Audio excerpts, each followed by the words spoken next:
Hello and welcome to Center Stage with Angelina and Remi. And today I'm going to continue the discussion about King Henry VIII and Anne Boleyn.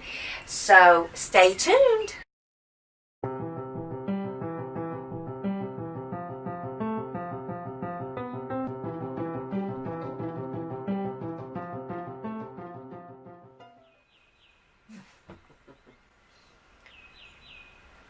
Welcome back, and thank you for joining us again as we get into a little bit more about the wives of Henry VIII and Anne Boleyn. And let's see, our last episode I had given a little bit of information and kind of summary about, in the end, what happens. We all know that Anne Boleyn is, she goes under the knife, or wait, I shouldn't put it that way, but I mean, she is executed. Talk about putting it mildly. Oh, I know. Yeah, but thank goodness he did think enough to actually have a man, an expert from France. I mean, he paid additionally to have this expert come in from France. Are you kidding me? No, I am not, because he wanted it to be a clean death. Well, because there are nice guy. Is that not a nice fella? Because there have been reports, and actually in his reign as well, in Henry VIII's reign, he had I cannot remember her name, but this was after Anne Boleyn and everything. It was further into his reign, but he had a 78-year-old woman beheaded, and but it was not an expert that did the beheading, and it took 11 tries to finally sever the head from the rest of her body. So it can, I want you to know, and I must tell you, that I think it was you said something before about, or something you made reference to brought me to think about that very thing. That she was fortunate because she knew it was going to be a quick end. Within a second, yes. It was that's fraction of a second. That's what I was thinking about guillotines. You put your head in there and they're real sharp. You don't have to worry about that. As long as it's sharp, you're good to go. Right. But and I have given it a little far. It's funny because we were talking about all that. But that's what I started thinking about. And I thought, what a nice guy. But I had no idea he brought somebody in from France. Yes. He sure did. He sure did.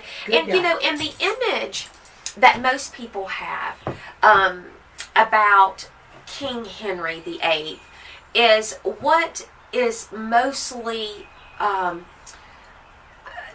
about his later years in life, where he is obese, and you've probably seen in films and in portraits and different things, but it shows him being kind of just very big and but actually he did not start out that way at all. He was for the time he was, let's see, Henry was 6'2" tall, which was very that was considered very tall for the time. Very tall. Because the average height at that time for a male was 5'8". Right, it was very tall. And so but him being he was 6 feet and 2 inches. So I mean that was imposing figure to say the least, especially when he's large. And he was very slim and athletic, and athletic for most of his life, and he had a beautiful physique. He had a very athletic physique, and before he became obese. Right. He started in his 40s, but there's a reason, and we'll get into kind of what happened later in his life. And he loved sports. He excelled at all sports. He loved jousting. He was very, very good at jousting. And he spoke several languages. He spoke French, English, Italian, and Latin. Wow. And he played instruments. He was musical. He would even sing.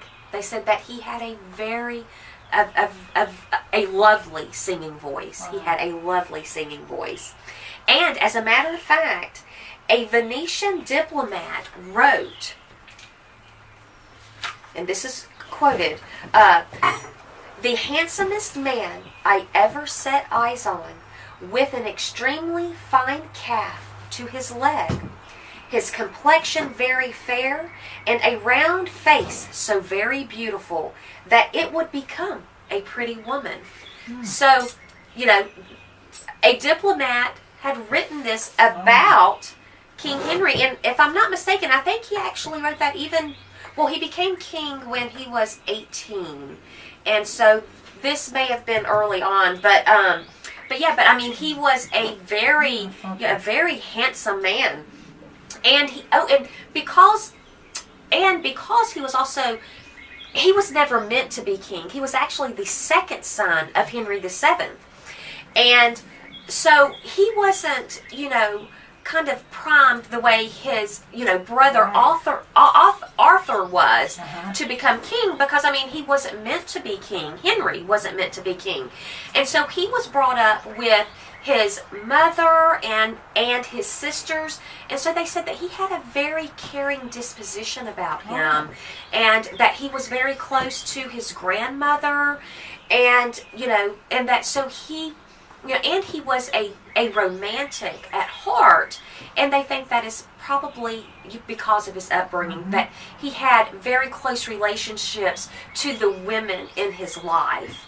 And then he cut off their head. I know. I swear, it's just hard for me to go there. But I like to say, back then, that's just what they did. And for a prince, someone that was was the heir to the throne, they were removed from the family or from the mother, very early on, and they're brought up completely separate from, and so they never really have that. They never get an opportunity to really, share a deep bond with their mother. But Henry was able to do that. He did have a very close relationship with his mother. But as far as his health and just being the picture of picture perfect physique and everything, that all changed in 1536 in his mid-40s when he was injured while jousting, and he suffered an injury to his leg that never healed, and it became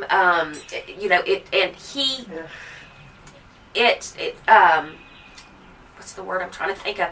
It became very ulcerous. It throughout the rest of his life, and it left Henry increasingly incapacitated later in life too.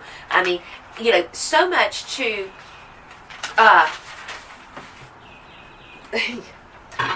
at the end of his life, they actually had to winch him up onto his horse. Poor horse. Yes, I know. That's how big, because in 4 years, his waist went from 32 inches to 52 inches.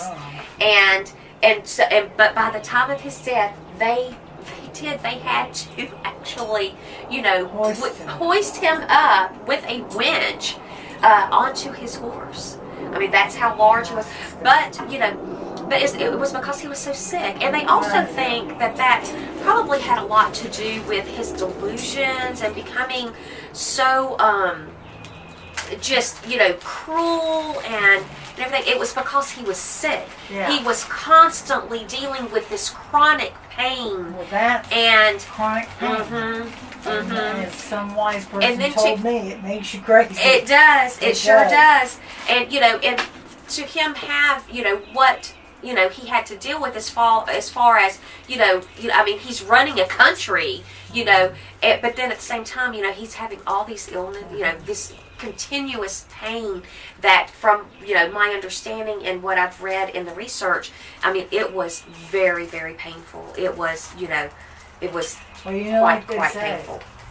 Karma's a bitch. I know it. You cut off some heads, something. Oh, I know. What goes around, And but as I said earlier too, is that Henry was never meant to be king. He was born the second son to Henry VII and Elizabeth of York. But his elder brother, Prince Arthur, No, he wasn't killed. He actually died a very mysterious death at the age of 15. And there have been a lot of speculation as to what Arthur died of, but it could have been possibly sweating sickness or cancer. And at the time, sweating sickness was a very... I don't think I'm familiar with that term. I had not heard of that term either prior to doing research on this. Never killed me. And and I did some separate research on the sweating sickness as well. But I mean, it's very. What's it about? I mean, what does it do? Well, a person that is inflicted with the sweating sickness, if they die, they die within 24 hours of contracting it. If they make it through that first 24 hours, they most likely will recover. But it's from what they were describing, it's quite similar, but to a very to a worse degree, like pneumonia. I mean, it causes sweating. I mean, that's how it got its name, the sweating sickness. You got and huge temperature. It must get right. And but I mean, it would kill you quickly. I mean, 24 hours after contracting it. And as a matter of fact, later in life, both King Henry VIII and Anne Boleyn contracted sweating sickness as well, but they were able to fight it off. Yeah, you wonder, was it something that was contagious? Oh, well, sweating sickness is very contagious, yeah. And, but they have speculated, it could have been sweating sickness, it could have been cancer, because he was so young, and, and too, there's very limited, things that are left. References to refer to as far as that goes. But as a toddler, Arthur was betrothed to Catherine of Aragon of Spain, and as a toddler, she was a couple of years older than Arthur was, but it was a political move because again, most things back then, marriages it was never for love, it was for political purposes, and so that was the reason for that union. But he was married at what age? Was he already married to her? Yes, he married her at the age of 15. Wow. They were married at the age of 15. He was 15, Catherine was 17, and they were married in 1502. But 6 months later, he dies. Man. And but ironically also, a year later, or not even a year later, but he dies in 1502. Their mother dies. Their mother Elizabeth dies in 1503 in February, but she dies shortly after having given birth to a daughter. After her son has passed, 6 months later, however many months later it was, she gave birth to a daughter. Both the mother and daughter dies. Well, she was old to be having, because he was 15. Yeah, but they used to marry so young, true. and but the baby died 8 days after its birth, and the mother died shortly after that. But the mother died on her 37th birthday. So, I mean, she was 37. Well, still back then, that was pretty old. So she was pretty old. Yeah, because the life expectancy back then, I mean, it was, in the 40s, But, That's sad. and so when Arthur died, that is when Henry became heir to the throne, to the English throne. But, it was... the passing of Henry. Must have grieved the passing of his mother greatly. Oh, absolutely, yes. That is who he was left with. And, and Henry, at the time that his mother passed away and Arthur had passed away, I believe Henry was... he was like 8 years old. And so from the age of 8 until, he did take the throne at 18, so for those 10 years, he knew then that, he was the heir, and so his life had to change dramatically, overnight, here when he could just kind of play and his life was just going to be a cushy life for the for the rest of his life because he's just the spare and he's not the heir, he was the spare. And but then after the sudden death of his brother, here now he is he is the heir. Well, let me ask you, I don't know, I'm sure you did this, but I'm not sure that I knew, why was Anne Boleyn beheaded? We will get into that when we get to that part of it. Yeah, because I mean it's very lengthy, yes. I'm looking forward to that. It is very, very lengthy. It has all kinds of twists and turns, betrayal, and I mean, yes, it's very, very. You'll be on the edge of your seat. It has lots of twists and turns, But so that's all I'm going to end it there today. And what I'm trying to do is just kind of give a little more depth of background, both Henry and Anne Boleyn and the family, and kind of just painting a picture, because he's so, he's known as this horrible, despicable man, this king that was despicable, but he wasn't always thought of that way. He was very loved and very liked for a very long time. In his youth and in the first years of his reign, it was the latter years, the later years that he